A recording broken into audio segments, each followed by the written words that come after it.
pokolje?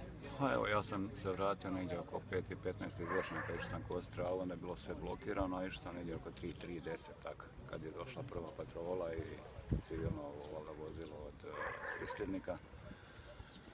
Vidio sam razgovor sa gospođom, mamom njihovom Verom, susjedom, koja nije bilo nikakvih, ni ono, kako bi rekao, nervoze, straha, krikova, užasa, tako da i mali je to bilo da iz prvog braka njegov sin izlazio van iz dvorišta, tako da jednostavno sam otišao, nisam ništa suno. A koliko sam ja čuo tu od susjeda Josipa, koji graniče sa Međom, da je teta Vera dobila informaciju da su oni prije tjedan dana na vodu otišli na more u Moldaviju. To je sve što znam. Supruga je Moldavka. Da, ona je Moldavka. Otišli i Navodno da su otišli. A u stvari nisu otišli, ja? Izgleda, pa eto da nisu. Jer ja ih isto nisam vidio jedno 2 tjedna.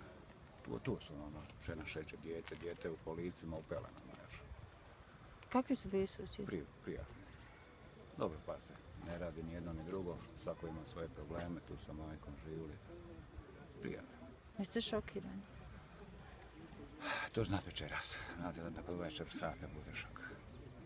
Tek nakon 24 sata, onda kad vam sve to sjedne, onda jel imam ja dijete i ženu i onda ne znam te što.